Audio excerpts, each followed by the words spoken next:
السلام علیکم۔ ہماری موت پرامن ہو سکتی ہے؟ آپ کیسے جان سکتے ہیں کہ آپ موت کے لیے تیار ہیں کہ نہیں؟ موت انسان کے لیے سب سے بڑا ڈر ہے۔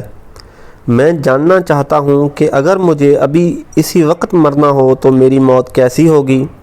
کیا وہ دردناک ہوگی یا فرحت بخش یا پھر بہت پیاری؟ جواب: آپ کی موت ویسی ہی ہوگی جیسی آپ کے لیے آپ کی نماز ہے۔ کیوں؟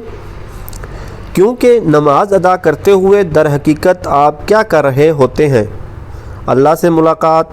اور جب آپ وفات پاتے ہیں تو کیا ہوتا ہے؟ اللہ سے ملاقات۔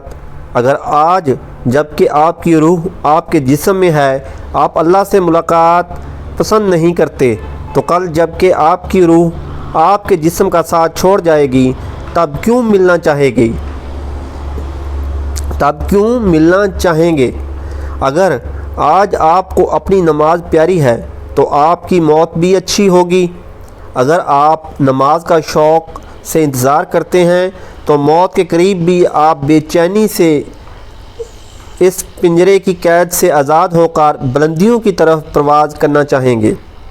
اگر آج نماز آپ کے لیے بوجھ ہے تو موت بھی آپ کے لیے بوجھ ہوگی۔ اگر آج نماز آپ کے لیے تکلیف کا باعث ہے تو موت بھی آپ کے لیے تکلیف کا باعث ہوگی۔ اپنی نماز پر توجہ دیں، اپنی نماز کو بہتر کریں تاکہ اللہ سے آپ کا رشتہ بہتر ہو، کیونکہ نماز ہو یا موت دونوں ہی در حقیقت اللہ سے ملاقات ہی ہے۔ مزید ایسی ویڈیوز دیکھنے کے لیے ہمارا یوٹیوب چینل سبسکرائب کریں۔ ویڈیو کو صدقہ جاریہ کی نیت سے دوسرے دوستوں تک ضرور شیئر کریں۔